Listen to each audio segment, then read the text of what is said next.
jangeen jëf mbokk yi ñaari waxtu jot na sëkk fii ci Walf TV bismillah ci xibaar tisbaar gi li ci gën a fës dañu am yéene faram fàcce ko diwaanu Ziguinchor yëngu na ci suba tey jile askan wi daanaka kenn desut askan wi dëkkee fële ca Castor ñoo boole wàcc ci mbedd mi di ñaawlu seen terrain football bi nga xam ne nii dañu kaa bëgg a dagg def ko ay kër alkaati yi ñoo leen fa fekk tasaare leen jotoon nañ cee jàpp ñaar ci ñoom ci biir xibaar yi da ngeen ci dégg leer yi nga xam ne nii moom lañ ci indi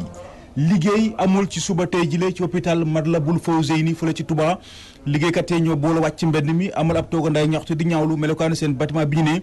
melokaan go doy na waar te waxtu wu nekk mën naa màbb ci seen kaw ci biir xibaar tam da ngeen ci dégg kàddu yi nga xam ne nii moom lañ ci rotal li ko dalee Ndaamaatu jëm gaar bu ndaw benn militant APR desitu fa ñoom ñëpp du moy nañu parti bi dem wàll ji ci convergence boo ko gis-gis bu Pape Diop ci biir xibaar tam da ngeen ci dégg leeral yu tukkee ci Mamadou Makhtar Sarr kon mbokki li mooy li gën a fës ci bopp xibaar yi yéen mbokk yi saxoo dégloo ko seetaan Walf TV asalaam.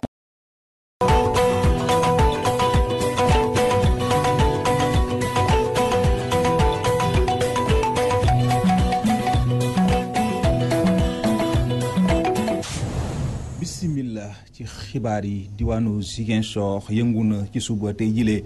askan wi nga xam ne ñoo dëkkee fële ca quartier Castor ñoo booloo wàcc ci mbedd mi boole kook takk ay sagar yu xonk cur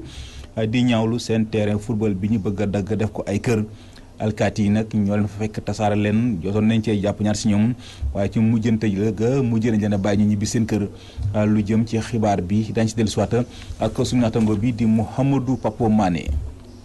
liggéey amul ci suba tey jilee fële ci hôpital Matlaboul Fawzeyni ca Touba liggéeykat yi ñoo boole wàcc ci mbedd mi amal ab toogandaay ñaxtu di ñaawlu melokaanu seen bâtiment bi ñu ne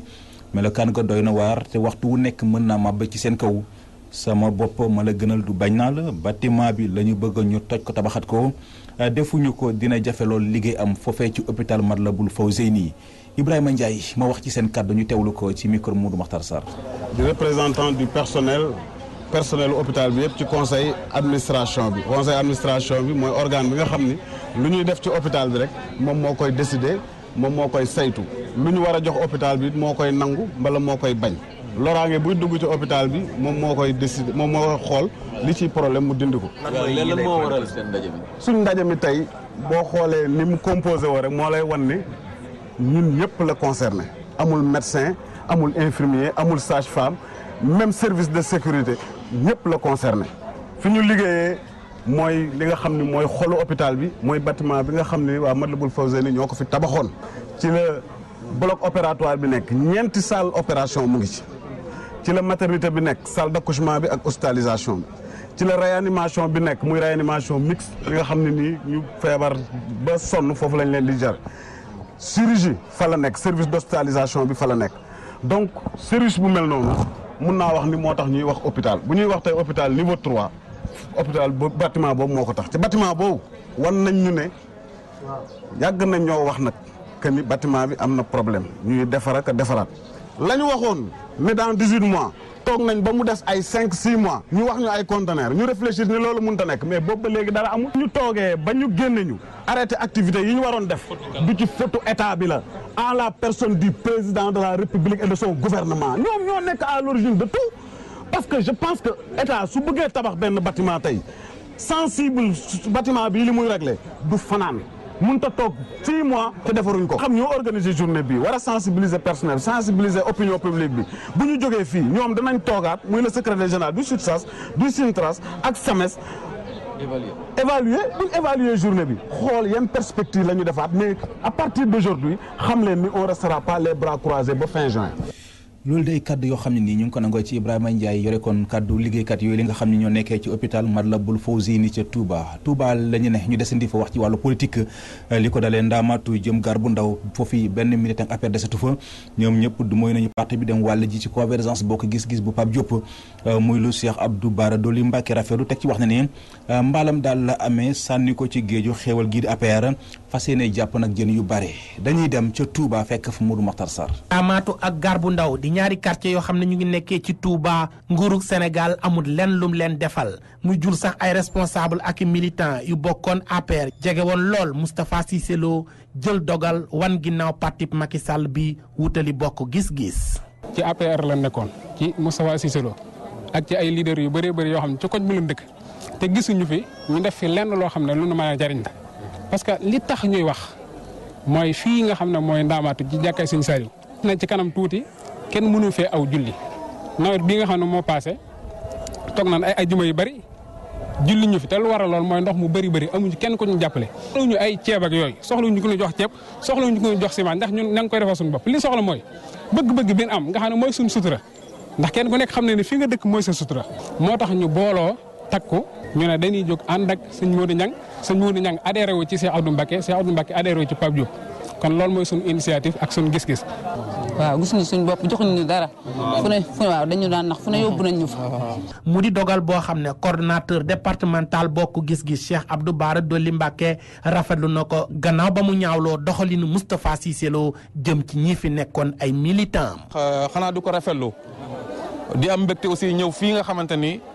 ku ne xam na ni mooy chef Moustapha Cissé Lo fii la dëkk këram a ngi nii ku ne xam na ni Moustapha Cissé Lo fii la dëkk ñii ñoo ko fal ñoo fal Macky Sall bu fekkonte ni tey la ma doon wax mooy bu APR amoon njariñ wala nguur gi fi nekk am njariñ du ñu ko bàyyi di ñëw si ñun ñi nga xam opposant lan ñii ñu jar a delloo njukka lan ay gor dëgg ngi nii kon bu ñu bàyyee rek li tax moom ñu bàyyi mooy am na loo xam ne loolu naqar la woon lu boo xamante ne liggéey nañ ko te amuñu ko. Cheikh Abdou Bara Dolly Mbacké dolli ci ne seen mbébét mooy fi mu nekk nii jàppale askanu Ndaamaatu ak Garbu Ndaw. dinaa leen fas yéene accompagner dina leen jàppale ci lépp loo xamante ni maam lu jëmale Sénégal kanam la jëmale Touba kanam ci ay financement. bi nga xam ne mu ngi jeexal ay kàddoom nag coordonnateur bokk gis-gis bii di Cheikh Abdou Bara Dolly Mbacké nee na daal moom mbaalam rek la yor sànni ko ci géeju xéewal goo xam ne APR la di jàpp nag ay jën yu mag. dama yor maanaam benn mbaal boo xam ni. géej gi fi nekk gi ma nekk mooy géej goo xamante ne géeju xéewal la. Touba Mbacké Mamadou Makhtar Sarr pour la radio télévision Walfadjri. jaajëf Mamadou Makhtar Sarr ñu ngi lay sant di la gërëm askan wi dëkkee fële ca Kabou Gueye ca Kébémer ñi nga yëglu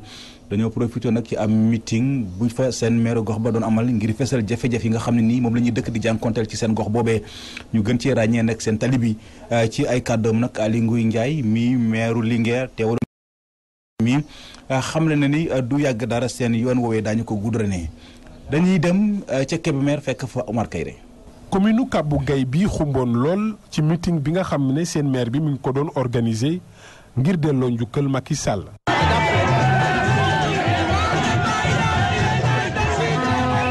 ndaje mi nag nekkoon na tamit occasion ngir waa dëkk boobu seen maire bi rawatina ñenn ci responsable yi nekk ci biir département wu Kébémer ñu yëkkati ay doléances ci kanamu Aly Ngouille Ndiaye mi nga xam ne moo ñëwoon représenté président Macky Sall ci meeting boobu. ay jamono ji ñu toll numéro 1 mooy tali bi numéro 2 mooy tali bi numéro 3 mooy tali bi numéro 4 mooy tali bi. monsieur le ministre président nee ko nañu dimbali geestu gox bi nawet la ñu nekkan yaakaar ko ay baykat ñoo fi dëkk te nawet bi doxul yàlla xam na ne jiwu amu fi jamono yi toll te ñoo ngi wut suñu mbokk jigéen yi tey am nañ problème amuñ den luñ mën a def ñoo ngi dégg financement yi rek waaye ñoom jotuñ dara. population bi am nañu benn doléance muy lan la représentativité ci liste député yi pour que seen maire bokk ci. moom meeru Linguère bi sax di dalal xel askanu Kabou Gueye di leen wax ne seen jàmbat yi daañu ci jóg ci ni mu gën a gaawee. président Macky Sall joxe na instruction ne nañ defar yoon bi ñi xayma yoon bi ñi koy étudier ñetti yoon nañ étudier ba dossier yi pare na. fin du mois PUDC le DG confirmé na ma léegi ne fin du mois mu lancé appel d'offre bi. dégg naa également doléance su jeunes yi. dégg naa doléance su jigéen ñi ci wàllu financement. loolu sax yaakaar naa ne liñ ci ma ci dégg dépassé na commune bi maanaam ci département Kébémer bi yëpp la kon ci gàttal dégg naa bu baax li ngeen wax noté naa ko dana yegg ci kii de droit. coordonnateur bu APR ci département bu Linguère dellusiwaat na tamit ci mobilisation bi nga xam ne maire Kabou Gueye bi def na ko mu jàpp ne lii bokk na ci liy dalal xel ngir ñu mën a yaakaar am ndam ci Kébémer ci élection législative yi di ñëw. ci turu président Macky Sall mu lay wax ne kontaan na lool ci ñëw bi nga ñëw ndaxte lii tax na yaakaaram gën a yokku fii ci département de Kébémer fii ci commune bi nga xam ne bii kenn mësu koo gañee te ànd ak yow. Dame Gueye li mu wax moo di xel mën naa dal ndax gént gi day doon dëgg. ma ne bu fekkee parti bi nga bëgg te yàlla rek tax nga bëgg Macky Sall bu ma agsee da nga kontaan ndax. jigéen dikk na joo xam ne ji togge nañu ko mu ñëw dina aaye te fonk nag ayam te dina fégal te du bàyyi kenn ak boppam. yu bëri ci responsable apériste yi nekk ci biir région wu Louga teewe woon nan meeting bi gannaaw nag doléance yi nga xam ne moom nañu yëkkati ñi nga xam ne ñoo fa rek mouvance présidentielle bi fii ci Kébémer li ñu xamle moo di daañu am ndam lu rëy ci biir département bi ci ngoonuk fanweeri fan ci weeru juillet. Omar Kayre Louga Walfadjri. jaajëf Omar Kayre ñu ngi lay sant di la gërëm élection député yi di ñëw militant ak responsable APR yi nekkee fële ci Agnam ña ngay waajal ñoom it seen bopp seen yéene ak seen bëgg-bëgg mooy gàddu ndam li jox njiitu réew Macky Sall lim bu takku ci ay député ci am ndaje nag mu yaatu mu ñu doon amal ñoom militant ak responsable APR yooyee profité nañ si nag daal di fësal jafe-jafe yi nga xam ne ni seen gox boobee mu ngi koy jànkoteel ñu dem ca Agnam fekk fa abukan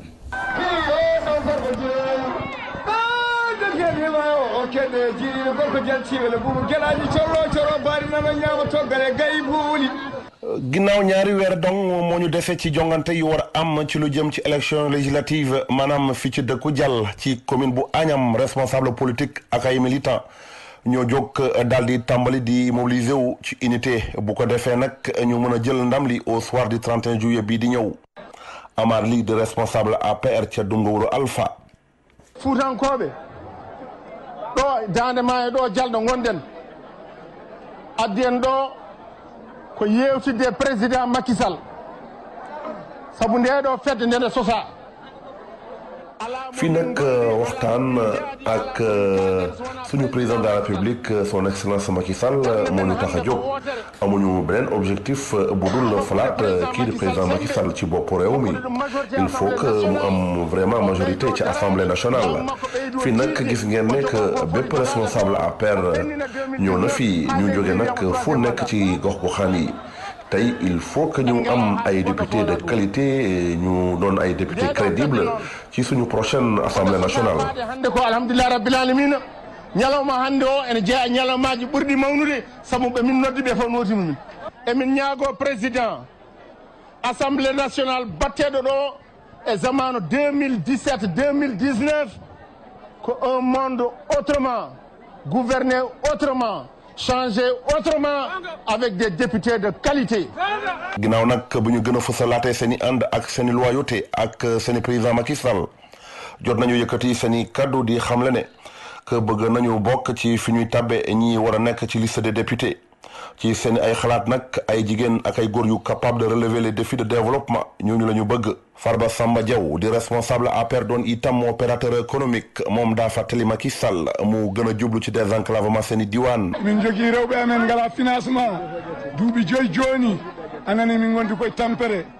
suñu soxna yi amuñu depuis 5 ans léegi ay financement tey xiif nañu te mar nañu lool ci jamono ji nag ñu ngi gërëm bu baax a baax kii di Harouna Dia moom moo ñu jot a jox ay moto pompe moo tax tey. ñu mën a béy ci tool yi. ma wallu min e goudron emin keppi noon 2019 min yiiɗi ko 2018 o hitaande fof momin chance otoji kardaji amen boni anani ganduɗa ɗum hannde oɗo délégation kamɓe koye mabɓe Allah anni no ɓe jettiri ɗo. ci waxu apériste yi nag ñoom nee nañu que dañu def li ñu mën ba cohabitation bañ a am ci assemblée nationale ndax loolee dina tax que njiitu réew mi mën a doxal politique de développement bu mu tàmbali il fekk du am benn gàllankoor fii ci Matam seen nattaango Abou Kane pour la télévision Walfadjri. Abou Kane ñu ngi lay sant di la gërëm Moustapha Niass dañu kaa déclaré persona non grata fële ci diwaanu Nioro askan wa ci njiital conseil départemental ba ñoo ne bëggatuñ ko faa gis waxuma la ak mu naan dafay jiite ay liste gannaaw nag bañ leen jébbalee ab machine wal bu bees askan wa dëkkee fële ca kër Samboroki ñaalu nañu liggéey seen maire bi ñu ne boppam kese la fa nekkal dañuy dem ca Nioro fekk fa Alassane Ba. askan wa yeewoo ca kër Samba Roxi bokk ci département bu Nioro gis lenn ci li leen doon métti daal di faju ndax ab moulin à mil la leen président conseil départemental ba di Momad Sow indil la ñoom nag bég lool ci lii mu def nga xam ne ñëw na ca waxtoom waaye teewut ñu am yeneen yu ñu bëgg ñu dolli leen. sonn bay bëgg a dee suñ loxo ñu dëbu ba sonn doog a mën a am cere kon buñ toogee ba machine bi ñëw ci suñ loxo loolu dañ ciy sant yàlla di ci sant Alaaji Maalo Sow mi nga xamante ne ni moom moo ñu ko yónnee di lay gërëm di lay wax ne dimbali yi nga ñu dimbali yëpp gis nañ ko waaye nag doyalaguñ am na lu ñu dese ñun jigéen ñii ñu ngi nii liggéey rek lañ bëgg ñu ngi nii amuñ dara bëgg nañoo bay amuñ matuwaay yuñ bayee bëgg nañoo def comme suñu moromu jigéen ni ñuy def loolu amuñ ko. ñoom askan wi tamit pëtëxlu nañ ci daje mi nga xam ne daanaka bëri wut la muy am ci seen diwaan boobu ngir ñaawlu bu baax seen maire ba nam fa nekkee tey wax Momat Sow ne leen wallu. dafa am kuñ ngóor suñ ñu tay lekk waaye ñun bëgguñu kooku boo ñu bàyyee kooku dañuy xiif dañuy dee damaa bëgg nga gën a dugal sa loxo ci commune de Gént Kay communalisé nañ ko mën a xaaral ma daw jëli salaire ba di ko tabaxee kër di ko takkee ay jabar kooku daf ñuy dundee mais dundal lu ñu soxlawuñu ko. waaye ñun nag bañ demee ci géej gi di làmb ba léegi ñu ngi doog a gis waajaa ngi nii de. moom président conseil départemental ba mu jëlee kàddu gi wéy di fësal bañ gi muy bañ Moustapha Niasse jiite liste départemental bu Nioro. duñ ko def dama ne su fekkee wóolu na boppam moom moo waxoon ne dana dem élection ci listam waay bu wóoloo boppam na dem def liste boppam mu bàyyi ñu def seen liste boppam mu seet fu ñuy mujjee ak moom fi Moustapha toog man su ma fa toogoon Macky dootul def dara département Nioro lépp lu waaye bëgg dama naan la ñëwal ma defal la ko. li yitteel ñeneen ñi bokk ci APR te naan dañuy dimbale président Moustapha Niasse ngir mu jiite départemental bi Malaw di leen fàttali te naan leen duñ ci tous. waxuma la Padiata mi nga xam ne daf doon saaga Moustapha Niasse ba muy jooy mosta bokk ci parti bi Elimane mu Omar ba mosta bokk ci parti bi ñoom ñu ñëw daje ca complexe naan noo dee APR. dañuy fa Moustapha Niasse di leen woo di leen jox xaalisam di leen neexal pour ñu waxal ko. am juróom-ñetti fukkaat te doyaloo ci nguur te ba ngay nekk ci nguur ba léegi gisuñ lenn lu mu def ci département bi. xëcc courant ci dëkk boobu di Kër Samba Roqe indi ndox mi nga xamante ni daanaka ay toq lañ ciy jot ak yeggali seen liggéeyu jumaa ji nekk na li nga xamante tamit sàkku nañ ko ci président conseil départemental ci ndaje moomu ñu doon amal ca Kër Samba Roqe.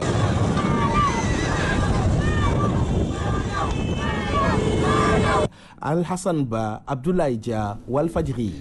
ñu dellu wax ci bëccëg bi nga xam moom lañu jagleel démb jàppale askan wi nga xam ñoo yow fële ci déewum Palestine mu doonoon ab ndaje mu mag dajale woon ay kilifa yu takku ci ay kàddoom jaraaf bi toogal réewum Palestine fii ci Sénégal ma ngay ñaawlu boole ko ci sunu doomu Palestine yi waa Israël jàppati ci kaso bi seen nekkin ci kaso yi metti na moo tax sax ñu jël dogal kon daal di dëddu lekk ak naan ndaje moomee soxna Fatoumata Sey lañ fa yabaloon. 1948 à nos jours, le peuple palestinien continue de subir la Nakba en arabe qui signifie catastrophe. Dénonce l'ambassadeur Safwat Ibrahim à travers cette journée symbolique de rassemblement de soutien au peuple palestinien. La tenue de ce 1948 ba ni ki tey jii li di Nakba mu ngay woy fële ca fi nga xamante ni moom mooy Palestine di baat boo xamante ni nag day signifier lii di wàllum toroxal wala métital loolee nag la Safwat Ibrahim di ñaawlu ci bés bi nga xamante ni dañ koo jagleel jàppale ñi nga xam ne ni ñoom ñooy waa Palestine. Donc la tenue de ce rassemblement. waaw ndaje mi moom li ko sabab moo di fàttaliku li ñuy woowee Nakba di njaqare loo xam ne Palestine dundoon na ko ci atum 1948 waaye tamit di fàttaliku di feddali suñuy jàppale ak suñu taxawaay ci suñu mbokku Palestine yi nga xam ne ñi ngi amal ab xiifal boobu ba léegi nga xam ne lu mat fanweeri fan a ngi nii lekkuñu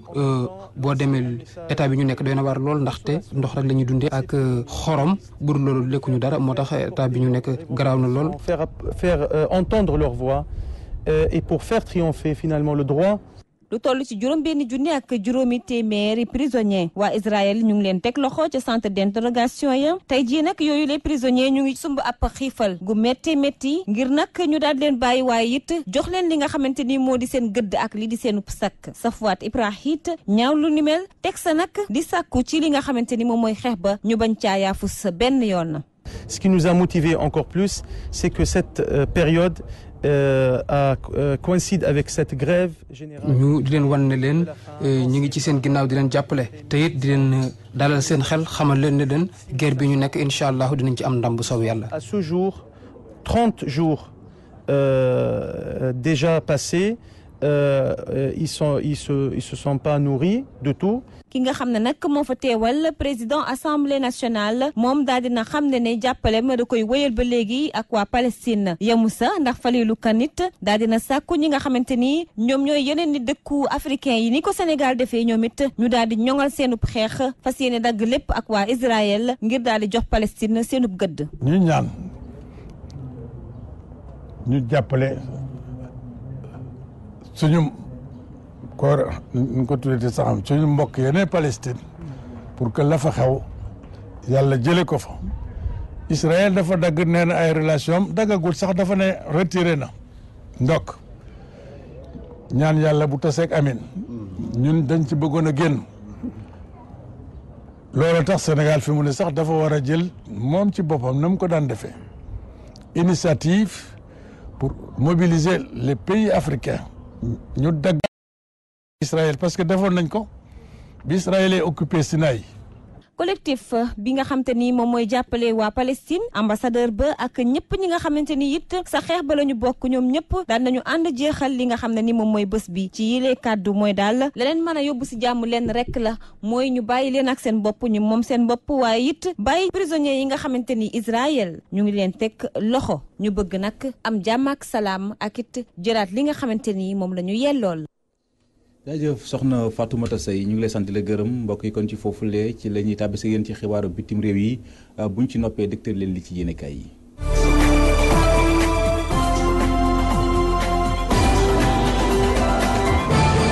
ci ñeenteelu fan yëngu-yëngu yi am ca Côte d'Ivoire jëriñ bi ñu dénk wàllum kaaraange ca réew ma ñi ki bik ca rajo télé ivoirienne daal dina xamal ne ni am na ab déggoo diggante nguur ga ak militaire yi waaye jotul addu ci modalité yi jamono ji mënuñu wax ne ni jàmm bi jëriñ bi woote soldat yi dégg nañ ko wala sax mën nañ samp ab laaj ndax nangu nañu lu nu mel démb sax ca Bouaké di centre Ivoire foofee nekk gox way fuppkat yi daa mel ni rek jàmm delluwaat na fa donte sax amoon na fa ab tir en l'air. forces armées bu RDC daal dina dëggal ne ni tegaat nañu loxo gox bi ñu duppee Kasaay daal di ko nangu ci loxo way fupp yi nekk ca Kamuña Sapu forces armées ba lu mel ñu ngi ko doon xamal ne ni ki démb ci jànnoo bu ñu amaloon ak taskatu xabaar yi foofee ca Kinshasa ni ki noonu sax lu tollook ñetti téeméer ak juróom-ñeent miliciens ak téeméer ak ñaar fukk ak ñeent doom aadama yi bokk ca l'armée ba daal dinañu ñàkk seen bakkan niki ci jeexitalu weeru mars bi ca diwaan bi di Kasaay gannaaw bi mu fa amee ab fitna diggante way fupp yi policiers yi ak soldats yi bu ñu sukkandikoo ci l'armée ba. Washington Post nee na kii di Donald Trump daa génne ay secret daal di ko jëmale interlocuteur mi russe ni ki ayu bés bi ñu génn njiitu réew États-Unis bés boobee daa dalaloon jëriñ bi ñu dénk wàllum bitim réew ca russe ak ambassadeur Kislyak ay tamit ay collaborateur yu bëri bu bureau ovale lu nu mel mi ngi doon xew gannaaw bi ñu tekkee nombal tànk ki nekkoon njiit FBI di James Comey bu ñu sukkandikoo ci Washington Post Donald Trump daa addu woon ci xabaaru opération yu ñuy amal jamono yi ca Irak ak foofee ca diwaanu Syrie lu si doy waar moo di ne xabaar yooye benn réew moo ko dénk ci nopp kii di Trump waaye Maison Blanche weddina xabaar bi yu taskatu xabaar yi jota fësal.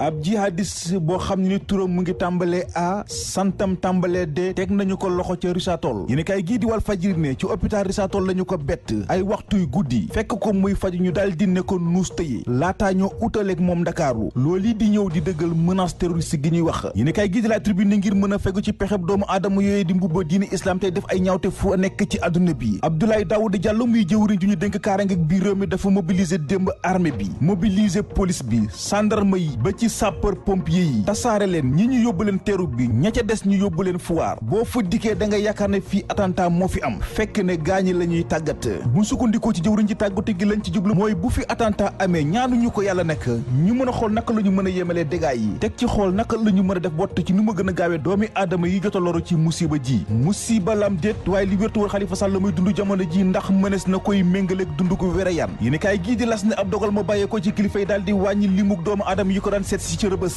jëlee ko ci ñaar fukk daal di koy indi ba ci fukki doomi aadama ñu yaakaar ne fa la ñuy yem ñu jëlaat benn dogal daal di tere meeru Ndakaaru bi ngir muy julli ji juma teg ci wax garde pénitentiaire yi ne bëggatuñu kaay gis ca bibliothèque ba muy nag lu metti loolu waa coalition Manko Taxawu Sénégal ba tax ñu woote démb ab ndaje doxoon seen diggante ak taskatu xibaar yi ñuy sàkku ci njiitu réew mi Macky Sall mu bàyyi Khalifa Sall mi mu jàpp otage Mor Ngom mi bëkk ndéegi njiitu réew mi Macky Sall mel ni ku leen di tontu ne fii kenn du fi otage dañoo nekk ci réew moo xam ne ni réew mi yoon la yoreen wu sell doon lu yitteel njiitu réew mi ba tax ak ko mënti doon amuloo droit jël xaalisu askan wi di koy jaawale ak sa pos yéen kaay gi di lankeen wuruj boole ko jël alal réew mi moom la ñu tuumal Khalifa Sall ak lenn ci ay jegeñaaleem tax ñu teg leen loxo boobaak léegi toll na daanaka ci ay weer ay wookam jàpp ne loolu du yoon tax ñu bind ab requête jébbal ko waa chambre d'accusation sàkku ci ñoom ñu annuler procédure bi muy lu woy attekat yi dàqaat maître El Hadji Mamadou Ndiaye doon kenn ci wookaay yi lay Khalifa Sall ne mbetteel la am ba mu déggee dogal bi waaye terewul nag daañu wéyal xeex bi ndax li ñu gis mooy kani nguur gi dafa taxaw ngir atte Khalifa Sall laataa ñoo dugg ci élection député yi di ñëw waaye balaa booba dina weex si ñoom xatt ndax waa Manko Taxawu Sénégal tey jii la ñu gën a dogg ngir ñu bàyyi Khalifa Sall yéen kaay gii di Sud Quotidien ab rassemblement muy ab ndaje mu yaatu moom la ñu woote aljuma ji yemoo ko fukki fan ak juróom-ñeent ci weeru mai ci boulevard du Centenaire yéen kaay gii di l'évidence ne kenn du des ñoom leader yi séq Manko Taxawu Sénégal kenn ku ci nekk si ñoom taxaw na ngir mobiliser ay militangam maître Abdoulaye Wade moo jël téléphone am woo leen kenn ku ci nekk sàkku ci ñoom ñu yokk pas-pas bi laxasaayu ba dëgër fas yéene jàmmarloog Macky Sall ak nguuram gilee laata moo yuuxu di leen wax ne Khalifa Sall dañ kaa war a bàyyi yéen kaay gii di l'Observateur na kéwél du tëb doom jëbët bu dee ñoom leader yi séq Manko Taxawu Sénégal dañoo woote am ndaje mu yaatu ca place de l'Obélisque ca Colobane ni ki aljuma ji seen ndaw ñi ñoom tey ji la ñu fas yéene suubu ci xeex bi université Cheikh Anta Diop bu Ndakaaru la ñu jëm ngir dajeek étudiants yi bu ñu fa bàyyee ko daañu utali boulevard Général de Gaulle daañu dem Pikine dem Tëngéej daañu demit ca Bargny fépp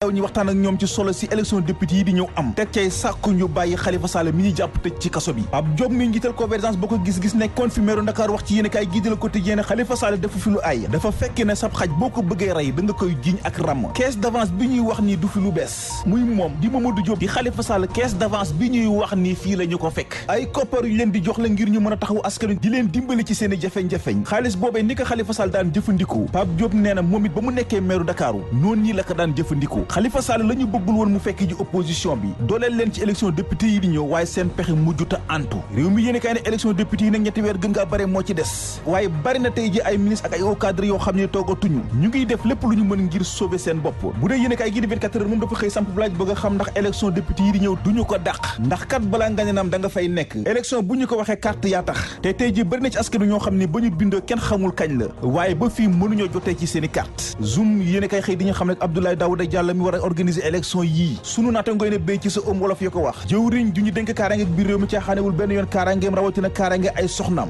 bu dee ñaareel bi moom daf kaa boole woon ak ay alkaati ñu koy wattu waaye dafa jàpp ni loolu doyut moo tax mu utal ko ab garde rapproché mu koy topp guddi ak bëccëg waaye fekkoon na mu jël rakkam Amadou Diallo yóbbu ko France def ko muy consul ci réew ma loolu yi di dëggal lii wala fii naan nguur lekk ak naan la foo lekku day bettee te ministre la doomi ministre la jabooru ministre itamit ministre la bu dee nag président ba woon Abdou Diouf yéen kay gi di Les Échos mi ñuy xamal ne mer dëgg la def de gannaaw ba ñu ko moomalee ay kàddu yu mu waxul Abdou Diouf nee na mësta wax ne dafay gàddaay réew mi ndax situation bi fi am dafa grave naka la mën a gàddaay ab réew moo xam ne lépp lu mu am ci àdduna Sénégal moo ko may Abdou Diouf ne Sénégal la juddoo fii la màggee fii la jàngee ba am licence am laataa moo dem ca France di fi wéyal njàngam bu mu amee ñaar fukki at ak juróom benn la ñu ko def gouverneur mu am fanweeri at ak juróom ñu def ko premier ministre ñeen fukki at ak juróom ñu fal ko def ko muy président ay doomam ay sëtam ñëpp fii ci Sénégal la ñu nekk bon naka la mën a waxee ne dafay gàddaay réew moomee kantaan nag li xew ci réew mi di xew jamono ji ci biir parti socialiste Abdou Diouf nee na du ci wax kenn du mës a dégg mu wax ci benn baat